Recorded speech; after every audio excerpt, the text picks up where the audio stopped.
Our migration route began in the east. We believe it started at the St. Lawrence Seaway.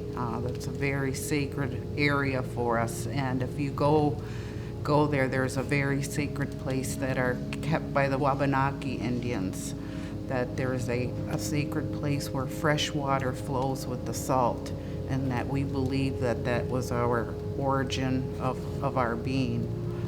There's 7 main clans that we follow as Anishinaabe, and our creation story actually tells us that those 7 grandfathers, they were referred to as prophets, and they told prophecies to our people. And one of those prophecies involved following our migration route to the place where food grows on water. And when we came to the Great Lakes region, we found that food that grows on water, which is Mnomen, the wild rice.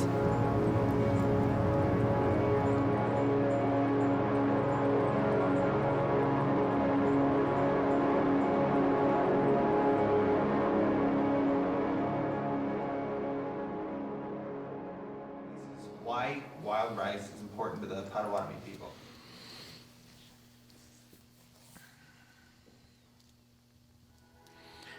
Well, wild rice is who we are. Wild rice is the reason that we as Anishinaabe people migrated here from the East Coast. Without any land, without any reservation status, without anything, without any means to sustain ourselves.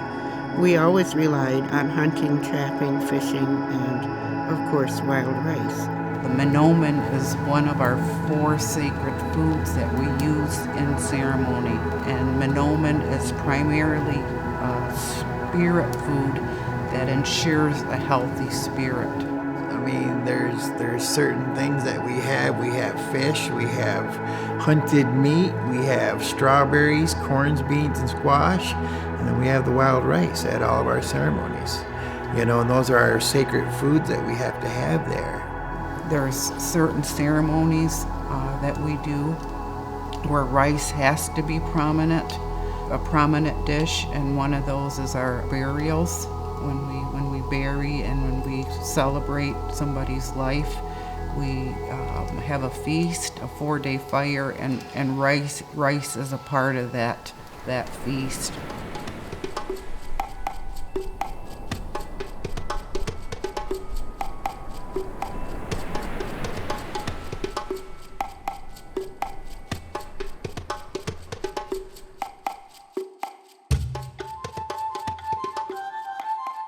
When we get there, the first thing that we did was pray. The first thing that we did was go to the water, and we would put our tobacco in the water, and we would ask for, thanks for being there.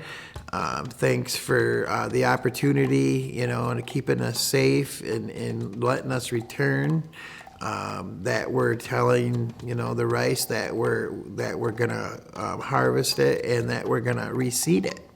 I believe it was 75% of what we harvested was reseeded. I guess when you first set out in the canoe, you have to go find the rice bed. It's not gonna be right there. It could be at the other end of the lake from the dock. So you're paddling out, and the rice bed was at the other end of the lake. And so when we got there, you have to kind of get into the rice bed. So there's rice on either side of your canoe. And then there would be 2 of us in a canoe. The person that would be up front would be sitting in the canoe backwards. The person in the back would be the one with the push pole. In order to get around in the rice bed, you can't paddle through it. You have to use a push pole. It has these 2 prongs at the end, and then you push it into the mud, maybe onto the roots of the plant, and so you're just kind of pushing yourself along in the boat. And so if you use paddles, you're gonna damage the rice plants. So if you use a push pole, which is Gadkigan in Potawatomi, so you're using the push pole to navigate, and you can do these turns and stuff. And I think I like push poling better, just because you can stand up, and so you can see above the rice plants. Whereas if you were sitting down doing the knocking, you're kind of in it, which is cool too. But I like to see over the rice plants. You know, you could look out and you could see the rice and you could see thicker stuff and then you could see thinner stuff, you know. As you would select an area to go through, you would you'd have a section that would be maybe an acre big and you would just crisscross right back through it. You'd have lines that would go through probably 6 feet apart and you could see right where you went through because there would be a trail, and then you would be 6 foot over and you would come back and you'd be 6 over and you come back and you would try to do it that way, and then you would go the other way with it 6 feet back because that's about as far out as you can reach is like 3 feet over this way. When you're coming back over, you can reach out about 3 feet coming back that way. So then there would be the person that would be up front and they would be backwards and they would have what we call the knockers, and then these right here are our knockers. These are whittled out of cedar and they're a light wood like that. The knockers are bois eganaknen in Potawatomi, but so you're using your knockers to like sort of bring the rice plants over the canoe, and then you kind of knock them together, and just the slight tap, it knocks the good rice that's ripe into the boat. Hit the knocker, which would jolt the rice stalk, and then the ripe rice that would be on the stalk that would fall into the canoe. Some of it would fall out of the canoe. So as we're going, so now mind you, the person in the front is going backwards, so they can't see where you're going, but all this rice is around them, and so they're just reaching and, you know, and then trying to get the rice into the canoe and knocking it into the canoe. It sounds like it's raining inside the boat. I don't know if you've heard that at all today. But when you're going back and you're like almost backstroking and you're tapping that rice and you hear the rice falling into the boat, sounds like it's raining. You know, then you would get back with your rice and you got your canoe and you get back on the shore. Then you'd have a great big tarp set up and you'd pull the canoe, set it on top of the tarp, and you're real careful and you get all the rice out. You sweep it all out, flip it over, and you get it in the tarp, and then you just kind of fold up the tarp and gather it in the middle there and gather it up in the gunny sacks. So when you go out and get wild rice, you know, a lot of people say, well, how much rice do you get? I mean, I tell people my goal is to get about 1,300 to 1,500 pounds a year just for my needs at home, which are for the elders, for the ceremonies, for feasts, for Midaywan ceremonies that I attend. I have that amount, but when I say that amount, when you actually do this process, you only get about 50%, and if you're really lucky, you get about a 50% total yield from your green harvest. It still doesn't beat, in my mind, and I'm biased because I do this, and I really want to protect this, but this wild rice grows in a natural environment, and we harvest it the traditional way, and we respect it, and we process it the traditional way, and we put our love into it.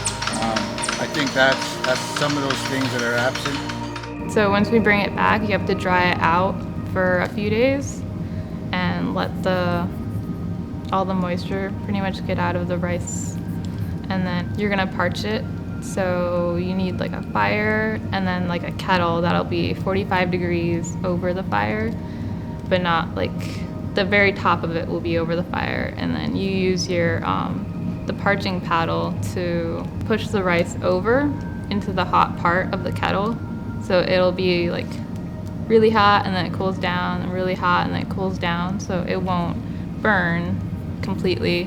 It'll just kind of make the hull really brittle. And this is the parching paddle. It's Gapizige wabwins. So you're using your Gapizige wabwins to just push like a couple handfuls of rice, and then once it's brittle enough, you're gonna dance or jig it, and it's like in this pit that you have like a canvas tarp over, a pit that's kind of dug in the ground. You take those couple handfuls of rice and you'll put it in the pit, and you have your bawashka moccasinen, so it's your jigging moccasins, so the rice is really sticky. So if you try to do it in like your socks, it'll just stick to you. You're not gonna do anything. and then like regular shoes would just kind of crush it and make it like powder. But if you have your ricing moccasins, then it will just kind of rub the brittle hull off. The hull will be separated, but then you have like this mess of rice and then holes. So you have to winnow it, and then you take your winnowing dish, noshkajigan, and you just have the rice in there, and then you kind of drop it a little bit, and you let the lighter material of the holes will kind of float out. And the rest is just sorting.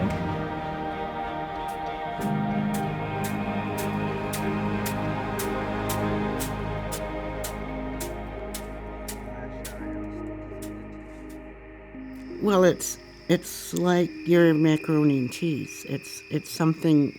It's your soul food. It's your spirit food. It's your nourishment. It's your favorite food in the whole world. To us as Anishinaabe people, we just have a affinity for it. Fortunately, a lot of our younger Anishinaabe people are innovative, and they're creating new ways to present and cook. Wild rice isn't as an importance in the culture. I mean, is because the native people would be ricing for so many days out of the year, and you know they would devote their life to getting that rice. So it was, I mean, it would be part of an everyday thing. You know, you'd wake up, you'd eat blueberry rice, and you know, go to bed, you'd have wild rice soup. Some of the favorite dishes that people would make with wild rice, and it'd be an acorn stuffed wild rice, which primarily would have a dried fruit or a fresh fruit into it, some nuts, and a little bit of maple sugar, and then you stuff that inside of that and pretty much bake the whole thing. So all of the rice seeps into the acorn and it all marries together. And then also, you know, people would make a blueberry rice. It'd just be regular cooked wild rice and some fresh blueberries, a little bit of maple sugar, maple syrup in there. What we're doing more or less in the modern stance is taking wild rice and incorporating it into things like a bread pudding, just adding it right to the custard, and it takes on that nice earthy flavors that you get, and marrying it also with like a squash bread. Personally, it's like a carrying on a tradition, you know, being able to cook rice that we've harvested, and you know, kind of showing that, you know, Native people are still here. You know, we're still doing the things our ancestors did, and we're not only cooking the way that our ancestors did, but we're also going that extra mile to make sure that our culinary mark is left.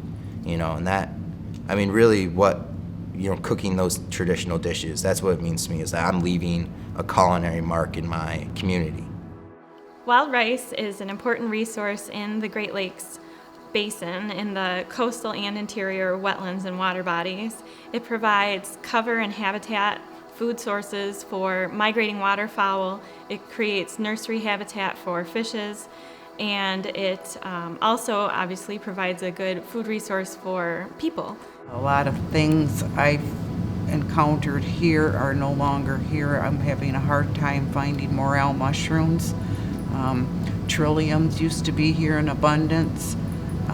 Even the May apples are not as plentiful as they were. And I know our environmental department is compiling a climate change document for the tribe, and that's some of the things that we as traditional people will note.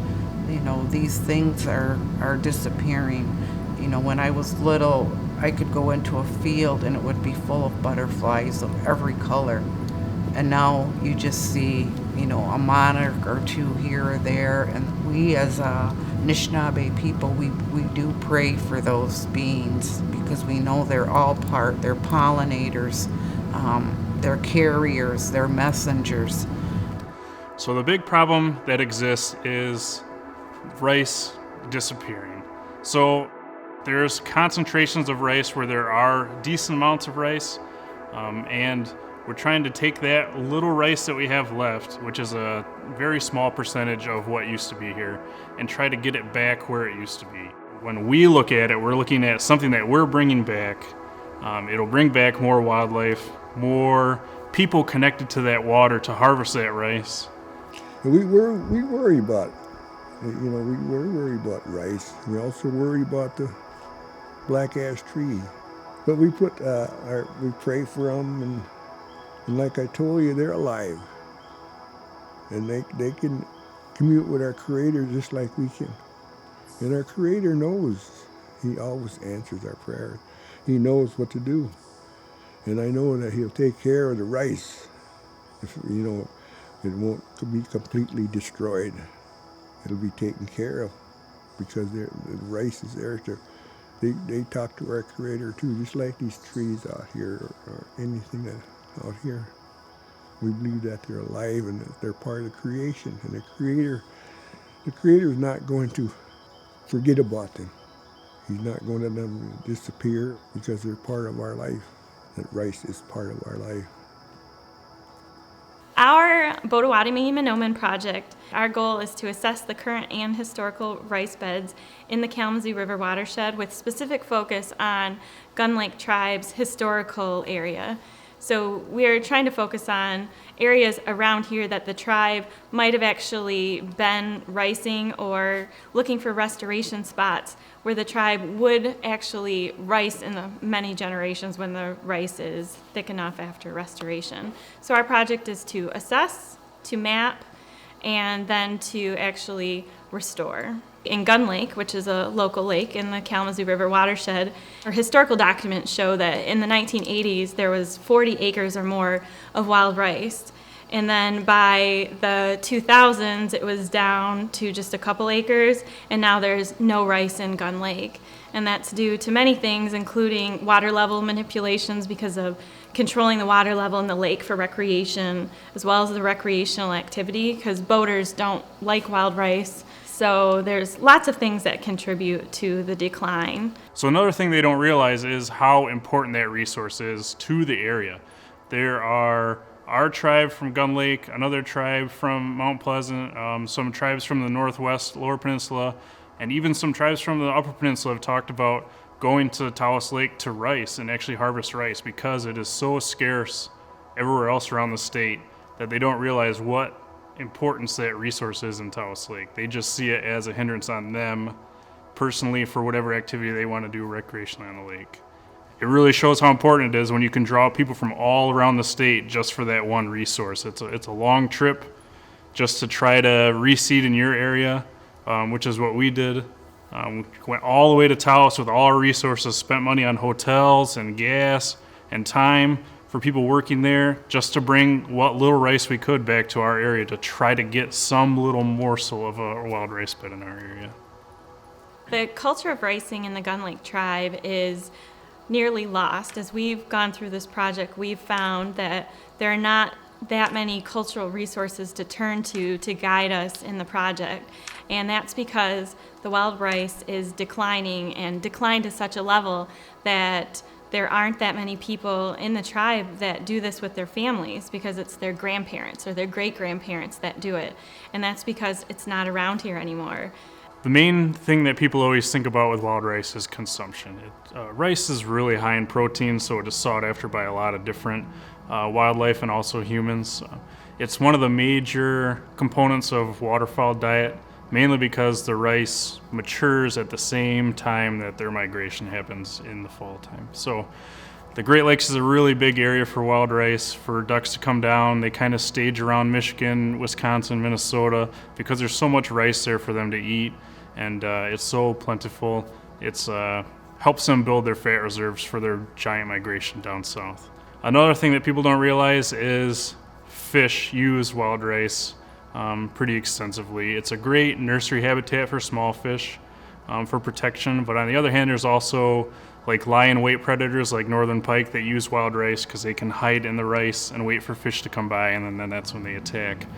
Like I said before, with insects, small fish, little invertebrates, you name it, it's in the rice.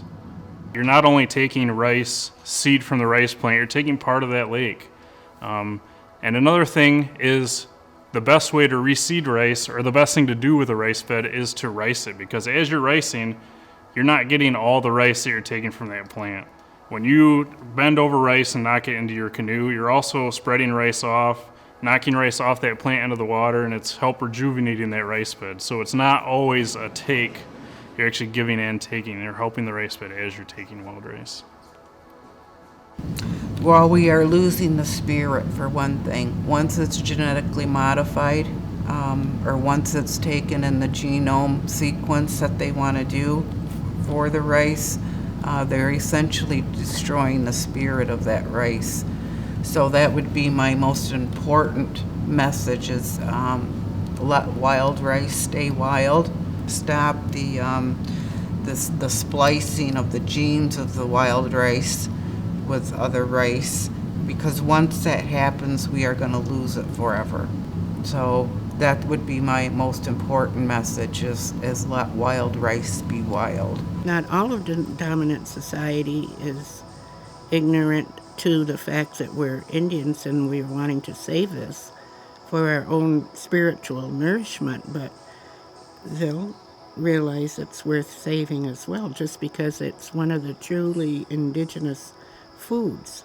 We're not going to ask for the whole lake to be abolished of speedboats and toys. It's just the areas where the wild rice has historically always been. We are working really hard to bring back the culture, the traditions, the language. Our tribe is a very young tribe. 75% are under the age of 25. So we have a lot of young people coming up, and I just think it's wonderful that the environmental department, along with our culture and language department, are able to collaborate and work together. Myself, along with the elders, are very excited about all the teachings that are coming back. Being able to watch the younger generation start this process and to come through is just a magical journey. It is a part of my job as an Anishinaabe Kwe to continue this work and to hand it down to the next generation. Maybe someday my great-grandchildren will be going and doing the same type of work, handing down these traditions to our family and to our children, because we want to ensure that our traditions are carried on, for the next 7 generations.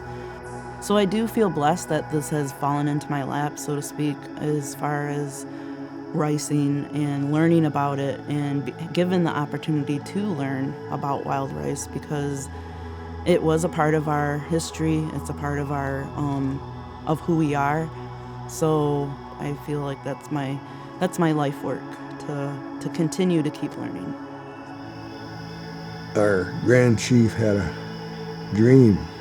4 times he had it. What about our young people? The dream was telling him, asking him, what about our young people? He couldn't understand what our Creator was asking him about. The young people, what about them? And it finally came to him that, what about our young people who come to our lodge who do not speak the language? And they come in groves, young people from 4 different directions, miles, 1,000 miles away they come. They come because they were driven there. Their hearts brought them there. Their spirit brought them there because they want to learn. A lot of them are from adopted homes, never knew an English Indian person in their lives, but they come to the lodge and want to find out who they are, where they come from. Because if you don't know where you come from, you don't know where you're going.